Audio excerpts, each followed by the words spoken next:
Ladies and gentlemen, Tactical Advance here, and welcome to a Star Citizen update. Now, we've got quite a bit to go through today. Firstly, Gamescom 2015 is actually happening right now in Germany. I think the doors open around about 5-6 o'clock.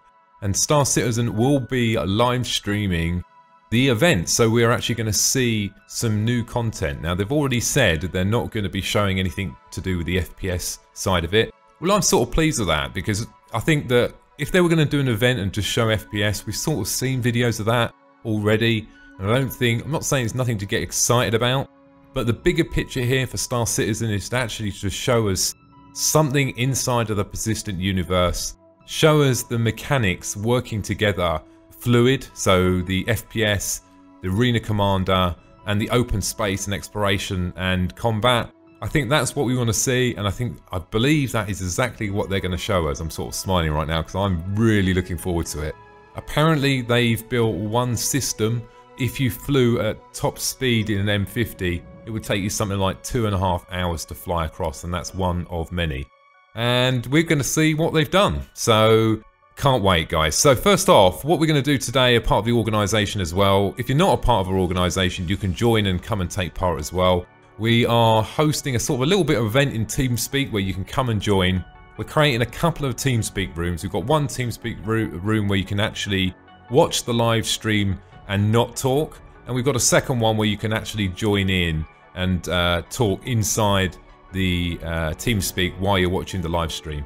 Now after that, what we're going to be doing is we're going to have a debate on what we've seen so far and a bit of a discussion. And then moving on, we're going to go on to gaming. There's lots of games. Obviously we can play Star Citizen, but we've got some great news on that one as well. We're coming up to that in a minute.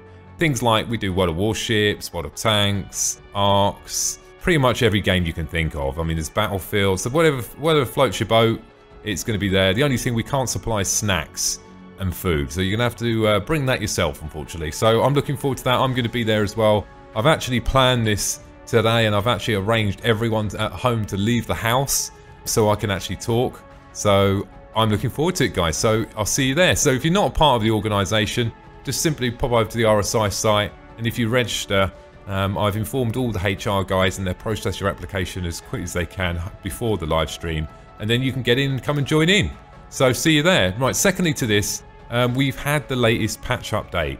We've seen a few sort of patch updates over the last sort of week or so that has actually affected the actual launcher itself.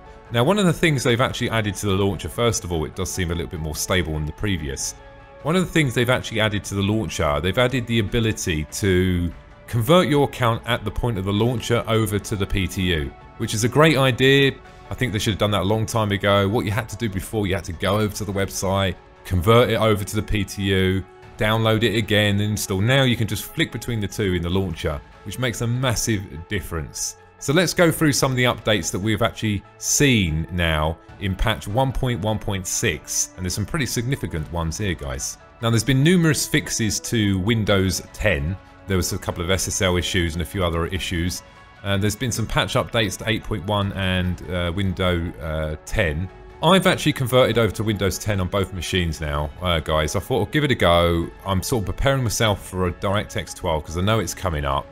Thinking, I want that lower level API, I want the extra performance increase like we all do. And I thought I'll make the transition now. And so far, just a heads up, it's gone well. I've had a few issues with my rendering tools, Adobe Premiere Pro and some of the codecs, but I've found workarounds on them. If you're on the TeamSpeak later, I can explain how to fix these issues, but we won't go into it now. So moving on to some of the actual physical game changes they've actually made. Now moving on to the game balancement and additions and also changes and fixes, we've seen some quite significant changes here as well. Now the first one that I think is probably one of the better balancement changes we've seen so far, they've added matchmaking logic that will actually match player against their actual past performance and their ability. Now I think that's got I've said this in one of my videos before, that's something we really need, and we need that because you don't want to have a game where someone just goes, yeah, you know, I like Star Citizen, they jump in and they try some of the, you know, the virtual reality side, you know, which is going to be the Arena Commander and the FPS module, and they just get absolutely owned every time. And this balancing will, or this matchmaking will help you as a player play against people that are as good as you, so it makes it more challenging for you, and at the same time, for the new people coming into the game that maybe haven't quite grasped it yet, they don't get matched against someone that is just going to absolutely annihilate them in the first 5 seconds. We've seen some additions to the Vandal AI tolerances. That's been increased as well. This one's quite a big one. They've raised the victory score requirements in Battle Royale from 15,000 to 45,000. That's pretty significant, but there has been one that has actually been lowered as well. The squadron battles has gone from 100k down to 75k. Also, squadron battles now require 4 players before the game will actually start. Capture the core will now require 4 players before the game mode will actually start, so I think that's better really. I think that as more people actually waiting in the queues and hopefully the matchmaking works well, that it shouldn't take too long to match 4 players quite quickly. And the rest of the issues on there were mainly around about sort of fixed issues really. There's a couple of fixes to the tutorial mode and also the Constellation Aquila and a few of the others now. It actually spawns the Merlin model in the hangar as well.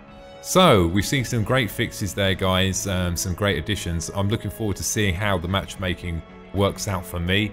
Let me know your comments as well. I don't know if you've tried it as yet. I've downloaded it and given it a quick go, but nothing too intensive. So anyway guys, if you want to come and join in the event tonight, I'll leave a link to the RSI site, so it's for organisation members. And I look forward to seeing you there guys. Thanks a lot, and don't forget to subscribe. Bye now.